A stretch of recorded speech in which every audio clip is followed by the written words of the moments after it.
Hello, and we're back, and this video is all about framing. In particular, I'm going to cover this with two videos, but this particular video is quite a short one about camera angle and about how the camera angle can really affect the perception of your viewer.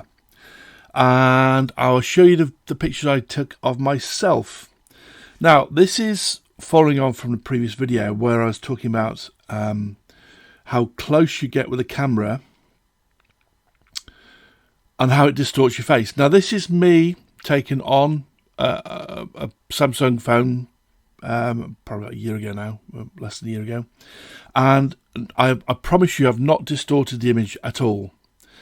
I got my face as close as I could to the camera. I actually looked in the mirror, so I had to do it in the bathroom so I could see the picture in the camera. But if you notice that picture there, my nose is massive compared to it is normally. But trust me, it's not as big as that normally.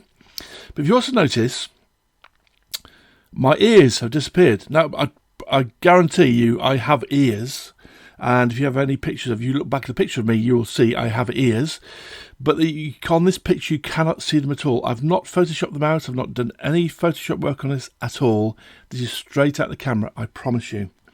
So that is how, when you get close up, our perception, when we capture that picture close up, it's not a very flattering picture by any stretch of the imagination. I'm sure you can appreciate that is not a flattering picture. And I'll show you an even less flattering picture. Now, if I can do this to show you the demonstration, then I hope you can appreciate the pain I went through. So if you look at this picture, now that's my face like a pear shape now. Now all I've done there is taken the camera, moved it literally a few inches further down, maybe 6 inches to below my chin. Obviously before the camera was at sort of nose level or eye level, and now it's at sort of my throat level, or whatever, but looking up. And that, again, it's a distorted picture. Again, I've no ears, and my chin looks massive. I'm not, I haven't got that big a chin as you see before. The top of my head looks tiny. Obviously, if I went the other way, the top of your head looks bigger, and your mouth looks smaller. So, this is something I see quite a lot. I deliberately shot it vertical, by the way. I don't shoot videos normally vertically. We'll get onto that in a little while. I did it because I'm taking a picture to show you I'm demonstrating what we're talking about. I wouldn't shoot a video like this at all, ever, unless for very specific reasons, maybe for a commercial or something. So, I see this all the time. The camera's really far down, and this is the impression that you get from that camera. This is a clip from Full Metal Jacket by Stanley Kubrick.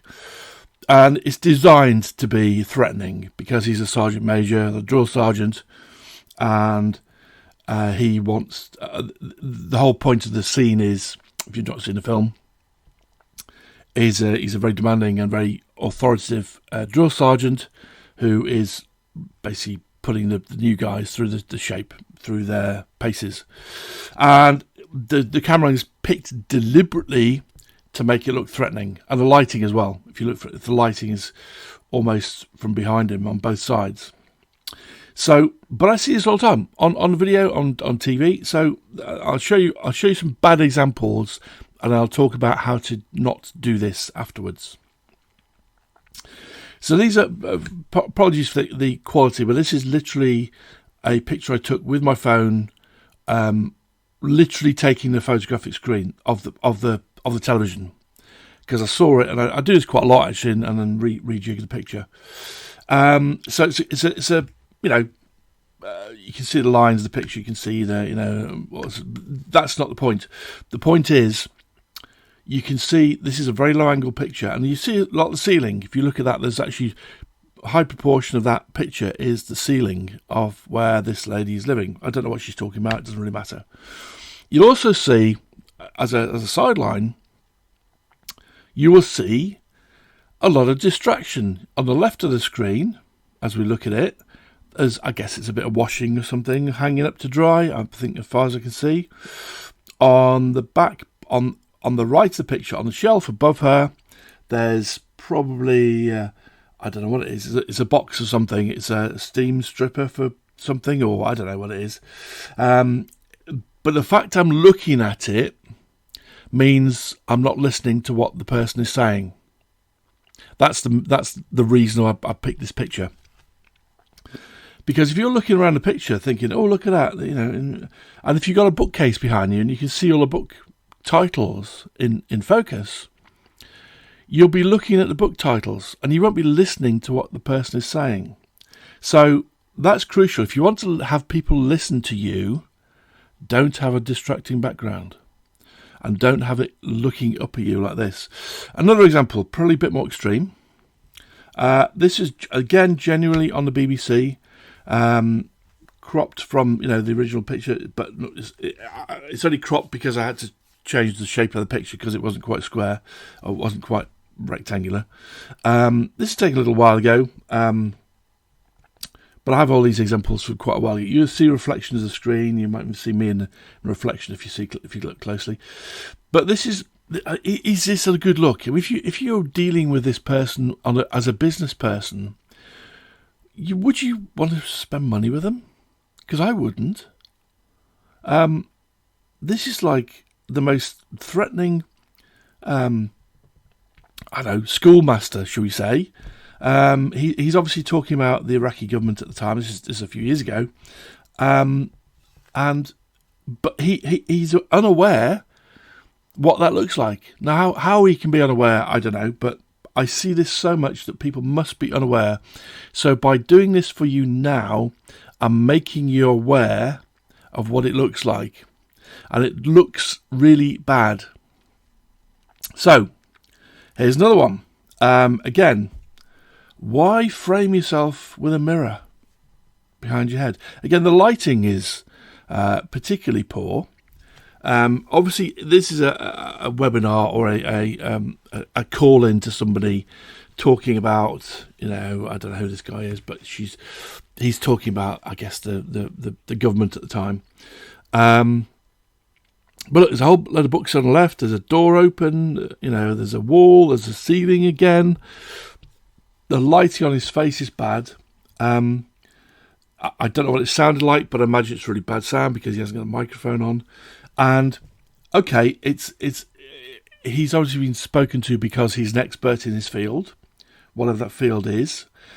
However, I would have made a bit more effort. And if I was doing the live feed from the BBC, of all people, who should know better, they should give out guidelines. I've actually written to the BBC and said, here's some guidelines for you because it's driving me nuts. So it may not drive you nuts, but if you're the perception of other people looking at this picture means, if you're trying to sell them something, if you're trying to sell even a £50 or £100 product, and this is the look you're having, you're going to turn a lot of people off subconsciously because they go to the low angle shot of the drill instructor I showed you at first. It's like being dominated and you've been told what to do, and people don't like that when they're being sold to, or when they're being offered an invitation to buy something, shall we say, as a better way of putting it. And here's another one. Now, this is a recent example. Again, I don't know the lady in question. I just happened to pick it because it was actually quite relevant. She's quite reasonably well lit, as it happens. She's not. At least we can see her face. Let's put it that way. However, there's a really, really bright patch behind her head on the left of the picture as you look at her, and your eye is naturally drawn to the brightest part of a frame as a little as a tip for you. Also, we've got the ceiling in shot again. A bit of a dodgy ceiling, if I was going to be honest.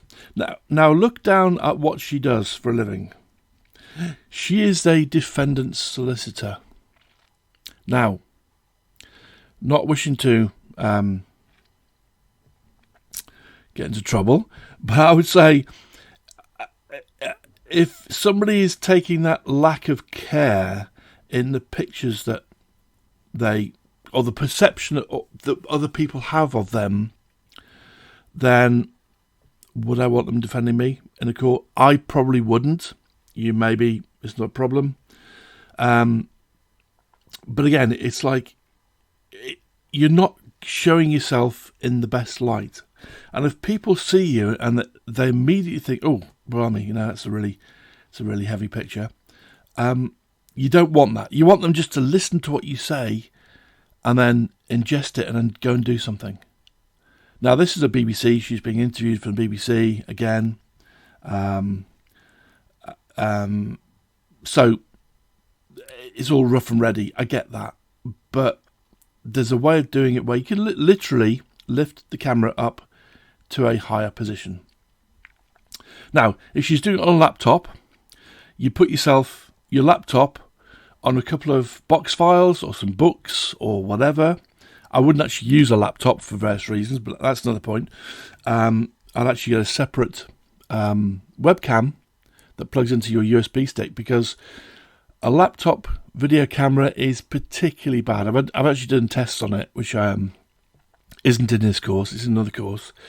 But I've actually compared what it looks like on a laptop camera to a smartphone and then other cameras, and it's unbelievable how bad they are. So that's not an issue right now, but it's an emergency situation. For some reason, she's talking about somebody who's being committed to prison or something or whatever. So we're having a webcam, but it's not a good look. So with that, I will leave you on that one. It was going to be a very short video, but it's turned out to be a longer video because it's a particular passion of mine that it doesn't take a great deal of effort to get the camera at the right level. So if you have the level of the camera on your phone or the camera that you're using at eye level, your face becomes undistorted. It becomes a much better picture for your audience. And if you have a very undistracting background, they're going to appreciate what you're saying a lot more. They're going to listen to what you say more. And if you're selling something to them or you're explaining something to them for them to buy, they're going to buy more from you. So that's what we want. We don't want people turned off by the video. So on to the next video. Thank you for listening.